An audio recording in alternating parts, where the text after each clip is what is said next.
여야 초선 의원들이 윤석열 대통령 탄핵 심판 선고를 앞두고 전면전에 나섰습니다.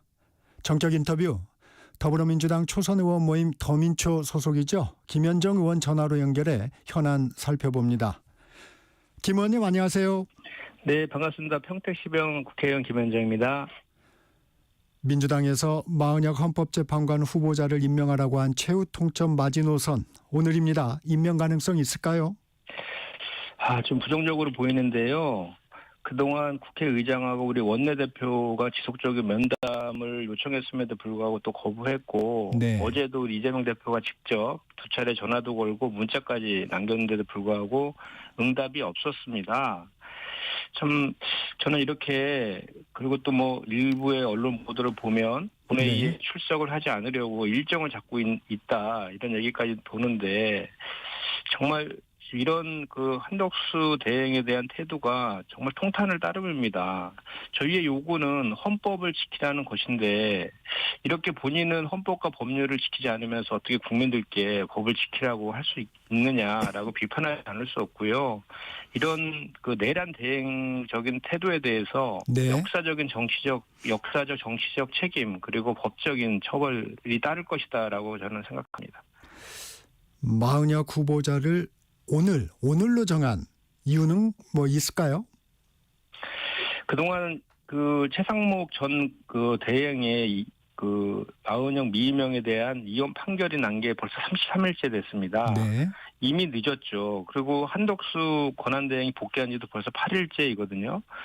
헌법에서 8대 0으로 그 이제 입법 부작위에 대해서, 임명 부작위에 대해서 이혼 판결을 내렸음에도 불구하고 이미 상당한 기간이 또 도과했습니다. 그럼에도 불구하고 이것을 임명하지 않는 것은 명백한 헌법 위반이거든요.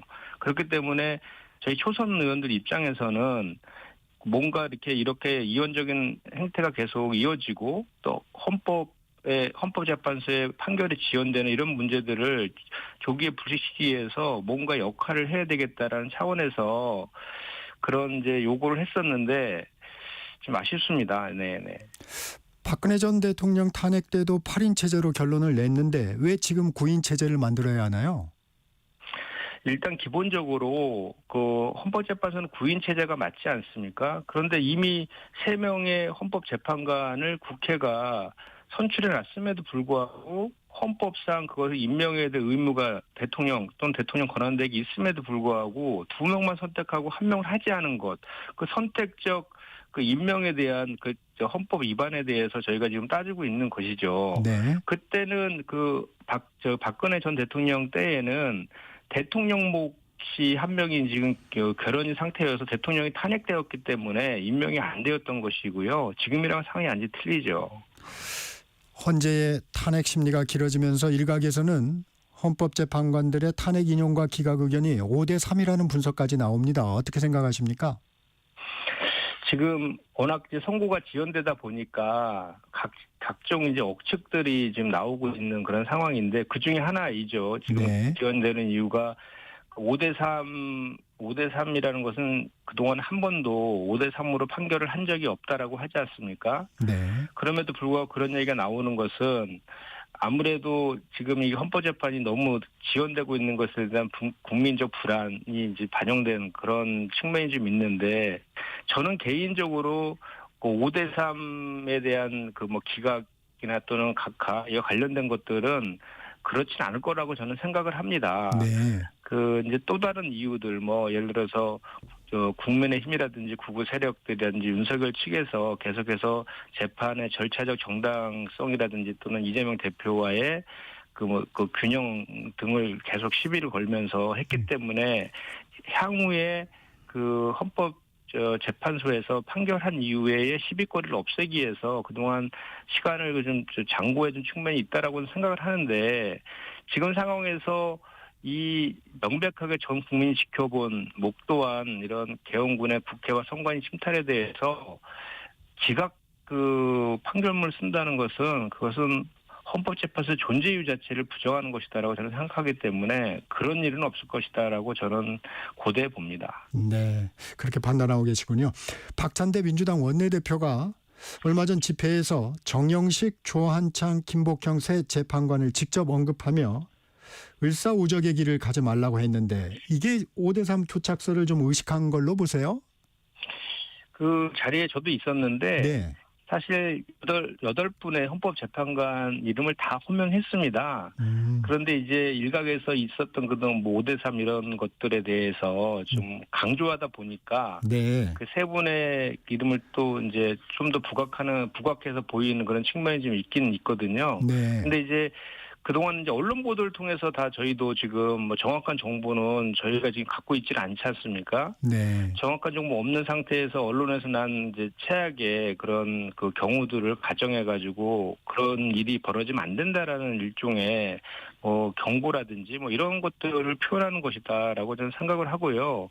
어제도 저희가 5시 30분에 헌법재판소 앞에서 저희 이제 정무위 법사위원들이 기자회견을 했거든요. 네. 기자회견을 하고 있는데 6시가 되기도 전에 헌법재판관들이 퇴근하고 있더라고요. 그걸 보면서 참 지금 이럴 때가 아닌데 좀 어떡하려고 하냐. 이게 87 체제 이후에 만들어진 헌법재판소가 제대로 기능을 하지 않으면 그 존재 이유에 대해서 국민들이 물으실 텐데 왜 이렇게 무책임한 태도를 보이는지 정말 안타까웠습니다. 6시 이전에 재판관들이 퇴근을 했던 모양이군요. 네, 차를 타고 나가더라고요. 예. 네. 민주당에서는 후임이 임명되지 않은 헌법재판관의 임기를 연장하고 대통령 권한대행의 대통령목 헌법재판관 임명권을 제한하는 헌법재판소법 개정안 국회 법제사법위원회 소위에서 통과시켰습니다. 이 실효성이 있을까요? 지금 현재로서는 지금 그런 얘기들도 돌리고 있지 않습니까? 이제 4월 18일에 두 헌법재판관의 임기가 만료가 되면 그때까지 마은혁 재판관도 임명하지 않고 있다가 그 두 명의 이제 퇴임하는 두 명의 재판관 몫이 이제 대통령 몫 아닙니까? 네. 그것을 권한대행이 임명할 수도 있다라는 얘기들이 지금 들리고 있거든요. 네. 그것 때문에 그렇기 때문에 우리 입장에서는 모든 경우의 수를 대비할 수밖에 없는 그런 상황이어서 그리고 이 내용에 보면 국가인권위원회법에 보면은 그런 규정이 있거든요. 임기 끝난 의원은 후임자가 임명될 때까지 직무를 수행한다. 이렇게 되어 있어요. 그래서 근데 이제 국가인권위원회 같은 경우는 임기를 이제 법률에서 규정하고 있어서 네. 있는데 헌법재판관은 이제 헌법에 6년으로 되어 있지 않습니까? 그렇죠. 그렇기 때문에 이걸 법률로 하는 것은 좀 이원이다라는 주장도 있더라고요. 네. 근데 그렇진 않고요. 우리 헌법 제 112조 1항에 보면 헌법재판관의 임기는 6년으로 하며 법률이 정하는 바에 의하여 연임이 가능하다 이렇게 되어 있어요. 네. 법률에 정하는 바에 따라서 연임이 가능하기 때문에 법률로 후임자가 임명될 때까지 연장하는 것도 가능하다고 해석하는 게 맞고요. 그 연임이라는 부분을 그렇게 해석하시는군요. 네, 그렇습니다. 그리고 이제 후임자가 임명될 때까지 그 직무를 수행한다. 이 경우 연임된 것을 본다. 이렇게 하면은 그 이원 시비는 이제 해소가 되는 것이고 사실 저도 작년 12월 달에 제가 이 법안을 저도 대표 발의한 그 의원이거든요. 네. 그때도 이런 법률 검토를 다 거쳤는데 이원 시비는 없다라고 해서 제가 발의한 바가 있고 이 법안은 지난 20대에도 한번 발의됐다가 폐기된 적도 있습니다. 네. 지금 상황에서는 저희 더불어민주당 입장에서는 이런 준비들도 할 수밖에 없는 그런 상황입니다. 4월 18일을 넘길 가능성도 염두에 둔다는 얘기시군요. 그렇습니다. 이 한덕수 권한대행이 대통령 지명 모신 이 두 재판관의 후임 지명 요청할 수 있다는 국민의힘의 주장은 어떻습니까? 그것은 저희 해석으로는 불가능하다고 보거든요. 네. 왜냐하면 과거 박근혜 전 대통령 때에도 박근혜 대통령의 대통령 목에 대해서는 권한대행이 임명할 수 없다. 그리고 왜냐하면 권한대행 같은 경우는 현상 유지를 할 수 있는 그런 것들에 대한 권한만 있다라고 해석하는 것이 대부분의 헌법학자들과 전문가들의 해석 아닙니까? 그럼에도 불구하고 그것도 지금 4월 18일 날 이미 국회에서 추천된 마은혁 재판관까지 임명도 안 한 상태에서 해석이 분분하고 오히려 해서는 안 된다라고 훨씬 더 많은 사람들이 해석하고 있는 전문가들이 해석하고 있는 그런 대통령 몫을 권한대행이 임명한다라고 하면 이것은 국민들이 도저히 용납할 수 없는 그런 상황이 될 것이다 저는 생각합니다. 그리고 그 의도가 윤석열 대통령 전 국민 지켜본 이원적인 그런 비상계엄과 내란 사태를 야기한 내란 수계 우두머리에 대해서 그걸 정당화시켜 주려고 하는 의도가 밑에 깔려 있는 거 아닙니까? 저는 지금 이런 상황에 대해서 윤석열 대통령이 구속 취소 지금 된 것도 국민들의 네. 공분을 사고 있는데 이걸 어떻게 기각이나 각하를 시킨다는 것 자체가 상상을 할 수는 저는 없거든요. 근데 그런 의도가 깔린 그런 논의들을 여당에서 이렇게 정부한테 제안을 했다라는 그 보도를 보고 깜짝 놀랐습니다. 국민의힘도 계엄은 잘못됐다고 했지 않습니까? 그럼에도 불구하고 탄핵은 또 하면 안 된다 이런 언어 도단이 어디 있습니까? 네. 그러면 민주당은 마은혁 재판관 후보자가 임명되지 않으면 한덕수 권한대행, 최상목 부총리의 동시 탄핵도 추진하겠다는 입장인가요? 당내 분위기 어떻습니까? 지금 그런 경고를 이미 한 상태이죠. 그래서 네. 오늘까지 마은혁 헌법재판관을 임명하라고 최후 통첩을 한 그런 상황 아니겠습니까? 그럼에도 불구하고 지금 연락 자체를 지금 피하고 있는 이런 상황에 대해서 지금 자시할 수 있는 단계는 지금 넘어간 거 아니냐라는 생각을 좀 해보고 이번 주에 저희가 이제 국회의장님한테 네. 본회의를 계속 열어달라고 요청한 그런 상태인데 네. 아직 확정은 되지는 않은 것 같습니다만은 이런 내용에 대해서 한덕수 권한대행이 명백하게 본인의 입장을 밝히지 않는다라면 우리도 그런 조치들을 하나씩 해나갈 수밖에 없지 않느냐라고 생각합니다. 민주당 초선 의원들 마은혁 후보자를 임명하지 않을 경우에 국무위원 연쇄 탄핵도 경고를 했습니다. 계속 추진할 생각입니까? 지도부에 요청할 생각인가요? 이거는 사실 그 초선 의원들도 다 하나의 헌법 기관들 아닙니까? 네. 그 초선 의원들이 이런 이원적이고 위법한 행위를 지속되는 것은 용납해서는 안 된다라는 차원에서 저희가 이제 경고를 했던 것인데 사실 연쇄 탄핵보다는 한덕수 대행의 마은혁 재판관 미임명에 대해서 경고하는 임명을 촉구하는 것에 방점을 둔 것이다라고 해석해 주시는 것이 맞을 것 같습니다. 그러면 지도부가 다 선을 긋고 있는데 독자적인 행동이라는 말씀이신 거죠? 네, 그렇습니다. 저희가 초선 의원들이 헌법기관으로서 의견을 개진한 것이고요. 당 지도부와 상의한 것은 아닙니다.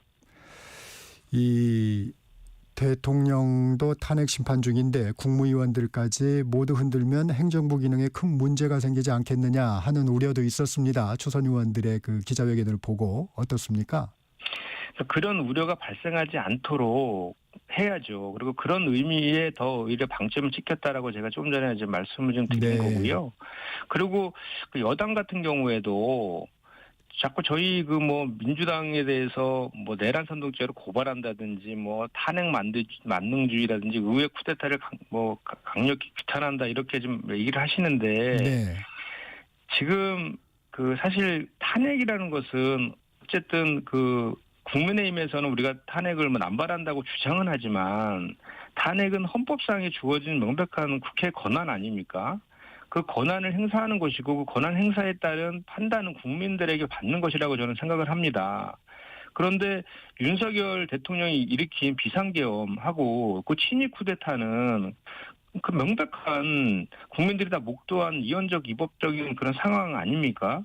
그런 거에 대해서는 왜 규탄을 하지 않고 우리 더불어민주당에 대해서만 비판을 하는지 전 도저히 이해가 되지 않습니다. 그리고 아까도 제가 얘기했지만 비상계엄은 잘못됐다라고 했던 그 태도를 이제는 바꿔서 비상계엄을 옹호하고 오히려 기각해야 된다고 지도부까지 이제 그런 얘기들을 하고 있더라고요. 정말 이런 현실이 정말 이렇게 가서는 정말 그러지 않아도 지금 대한민국 경제라든지 외교적인 측면에서 리스크들이 엄청 커지고 있는데 하루빨리 정치적 불확실성을 해소해야 되는 그런 의무를 지닌 정치권에서 이렇게 직무를 방임하고 있는 것은 정말 안타까운 현실이다. 이런 지적을 하지 않을 수 없습니다. 방금 전에 말씀해 주셨지만 국민의힘 초선 의원들이 얘기한 민주당의 광기 어린 탄핵 만능주의를 의회 구태타라고 규정을 했어요. 그리고 이재명 대표에 대한 충성 경쟁을 하고 있다 이렇게 비판을 했는데 그 부분 좀 어떻습니까? 그러니까 저는 좀 전에 말씀드렸지만 음. 먼저 윤석열 대통령의 그런 이원적인 비상계엄하고 친일 쿠데타에 대해서 먼저 규탄하는 게 순서 아닙니까? 그리고 윤석열과 극우 세력들의 눈치 보기 좀 그만했으면 좋겠습니다. 저희가 무슨 이재명 대표에 대한 충성 경쟁을 합니까? 저희는 지금 전 국민이 목도한 이원적인 그 상황, 이 상황을 빨리 헌재의 그 조속한 선고를 통해서 일상을 회복하고 국정을 안정시키려는 쪽에 그 국회 역할을 해야 되는데 지금 어떻게 된 게 지금 그 비상계엄을 옹호하고 또 내정까지 구구 세력들이 주장하고 있는 것에 대해서 같이 동조를 하는 그런 모습 공당에서 보일 수 있는지 이해를 할 수가 없습니다. 특히나 같은 여야를 떠나서 초선 의원들 같은 경우에는 그래도 덜 그 정치권의 그 때가 덜 묻고 국민들의 입장에서 현장의 현장의 그런 그 느낌들, 정서들을 더 오히려 국회에 전달을 하고 그런 관점에서 더 좀 결기 있게 움직여야 되는 게 초선들의 또 그런 존재 이유이기도 하지 않습니까? 네. 근데 어떻게 이렇게 여당의 초선들께서는 똑같은 그런 윤석열 측과 극우 세력들 같은 인식을 갖고 있는지 좀 안타깝습니다. 그 국민의힘에서 내란 선동죄로 초선 의원들을 고발한 부분 어떻게 대응하시겠습니까? 정말 적반하장이고 후원무치인데요. 뭐 저희가 뭐 김어준 씨의 지령을 받고 뭐 이재명의 승인을 받았다 이렇게 해서 그 주장을 하던데 이건 명백한 허위 사실이지 않습니까? 그리고 저희 그 초선 의원들이 헌법기관인데 그 헌법기관을 무시한 것이기도 하고 다시 한번 말씀드리지만 내란을 일으킨 것은 윤석열이지 저희 그 더불어민주당의 초선 의원들이 아닙니다. 그래서 그 윤석열을 계속해서 윤석열 대통령을 옹호하고 내전을 선동하고 탄핵의 기각과 각하를 요구하고 있는 그 권성동 원내대표를 비롯한 국민의힘 의원들이 오히려 그 내란 선동하고 있는 것 아닙니까? 이와 관련돼서 명백한 허위 사실로 고발한 거에 대해서 우리 더민초 의원들도 그거에 대한 법적인 조치를 할 수밖에 없는 상황 아니냐 이렇게 생각합니다. 윤 대통령 선거 관련 얘기 짚어보겠습니다. 국민의힘에서도 헌법재판소의 조속한 선고를 촉구하고 있습니다. 그동안은 좀 신중한 판단을 요구했는데 여당의 기류 변화는 어떻게 분석하십니까? 뭐 저는 그게 진심이길 진짜 바랍니다. 그래서 헌법재판이 빨리 조속히 마무리돼야 되지 않겠습니까? 그런데 이제 또 그것이 혹시라도 정략적인 또 정치적인 그 수사가 담겨 있는 그런 것이 아니기를 바라고요. 뭐 여야 간에 똑같은 내용에서 우리가 민주당에서 그러면 그런 게 진정성이 있다라고 하면 민주당에서 헌재의 신속 그 선고 촉구 결의안도 본회의에서 통과하자고 지금 하고 있는데 그런 것들도 좀 같이 함으로 인해서 헌법재판소가 부담 없이 정치권 눈치 보지 않고 그 조속한 선고를 할 수 있도록 그런 기반들을 만들어가는 실질적인 행동들도 같이 했으면 좋겠다 이 말씀 드립니다. 국민의힘에서 기각과 각하 가능성이 높아졌다 이런 판단을 하고 있는 건 아닌가요? 일각에서 그런 시각도 있는데 저는 저도 이제 나름대로 그 주변에 네. 뭐 헌법 연구관 하셨던 분들이라든지 또는 판사 출신 의원님들의 의견을 이렇게 종합해 보면 지금 이 헌법재판소에서 우리가 지금 일각에서 얘기하고 있는 5대3 설이라든지 또 네. 4월 18일까지 미임명한다든지 이런 시나리오가 관련 중에서 적어도 그 5대3 기각설이라든지 이런 것들은 가능하지 않다라고 믿고 싶습니다. 종합해 보면. 네. 우리가 그거에 대한 근거는 뭐 워낙 이게 지금 헌법 17조에서 규정하고 있는 전시와 사번 이에 준하는 비상사태에 발동할 수 있는 비상계엄 요건도 전혀 갖추지도 않았고 포구령 1호에서도 정당한 비상계엄일 경우에도 입법부의 권한은 침탈할 수 없는데도 불구하고 계엄군이 국회를 침탈한 것을 목패지 않았습니까? 그리고 정치인들이나 언론인들을 체포하라는 것도 나왔고 그다음에 국회의 심의를 그 거치지 않았다는 절차적 정당성의 하자까지 나와 있는 이런 상황에 대해서 어떻게 그 수십 년 동안 판사를 했던 분들이 지각과 각하의 판결문을 쓸 수 있다고는 저는 믿고 싶지는 않습니다. 그래서 헌법재판관들의 그 양심과 그 양심을 저는 믿고요. 다만 이제 그 정치적인 논리로 그동안에 그 선고가 지연된 것들에 대해서는 비판의 지점이 분명히 있는 것 같고, 그렇기 때문에 그 여당에서도 그 뭐 정부와 협의해서 뭐 아주 무리하게 4월 18일까지 미임명될 걸 전제로 해서 후임자를 뭐 임명한다든지 이런 식의 접근들은 정말 하지 않았으면 좋겠습니다. 그리고 권영세 비대위원장께서 조속한 선고를 요청했으니까 그거에 맞춰서라도 이제는 그런 주장들을 해서는 안 되는 거 아니겠습니까? 논리적으로도. 네. 이 주제를 좀 바꿔보겠습니다. 상법 개정안 민주당 주도로 지난 13일 국회 문턱을 넘었었는데 의원님도 대표 발의에 참여하셨었죠? 네, 그렇습니다. 한덕수 대행이 오늘 거부권을 행사할 것이라는 예상이 나옵니다. 이 상황 어떻게 보고 계십니까?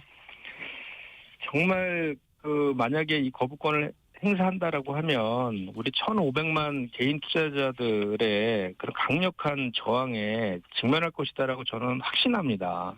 왜냐하면 이 상법 개정에 대해서는 그동안 윤석열 대통령하고 그 최상목 권한대행 그리고 한동훈 전 그 대표까지도 다 찬성을 했었고요. 지금 현재 금감원장 같은 경우에도 거부권을 행사하면 직을 걸고 맞겠다라고까지 얘기하고 있는 이런 상황이거든요. 네. 그런 태도를 취하던 정부가 재계에서 반대하니까 갑자기 태도를 바꿔서 지금 그 재계에서 경제파의 단체장들이 거부권을 요청하니까 그런 형식을 빌어갖고 지금 거부권을 행사하려고 하는 움직임을 보이고 있는데 저는 정말 그러면 안 된다고 생각합니다. 그리고 한덕수 대행이 경제부총리 출신 아닙니까? 맞죠? 그런 사람이 지금 현재 이 상법의 개정의 주요 내용이 이사의 충실 의무를 해사에서 주주까지 확대하는 거잖아요. 네. 그런데 바로 이런 편법적 지배구조 개편이라든지 이런 것들, 편법적인 경영권 승계라든지 이런 것들을 위해서 소액주주들에게 피해 주는 방식 때문에 한국 주식이 저평가되고 있다는 것이 MSCI나 OECD의 진단인데 바로 그런 것들이 계속 지속돼 왔단 말입니다. 그런데 어제 또 어디 언론 보도에 나와 있지만 하나의 김승현 회장이 지분 절반을 세아들에게 증여했다는 공시가 나왔어요. 이 내용 관련해서도 하나 에어로스페이스라는 그 캐시카와 그 협회에 대해서 유상증자를 통해 가지고 3조 천억의 역대 최대의 유상증자를 했는데 정작 1.3조이라는 그 사내 유보금, 사내 현금은 본인들의 지분, 본인들의 그 승계를 위한 지분을 확보하는 데 사용을 하고 시설 투자라든지 회사에 필요한 비용들은 개인 투자자들에게 부담을 떠넘기는 이런 또 편법적인 행위들이 지금도 버젓이 벌어지고 있는 상황에서 그래서 상법 개정안이 필요하다 이런 의견이신 거죠? 그렇습니다. 네. 네. 오늘은 여기까지 듣겠습니다. 김현정 민주당 의원과 말씀 나눴습니다. 고맙습니다. 네, 고맙습니다. 정책시사 1부 여기서 마칩니다. 잠시 전화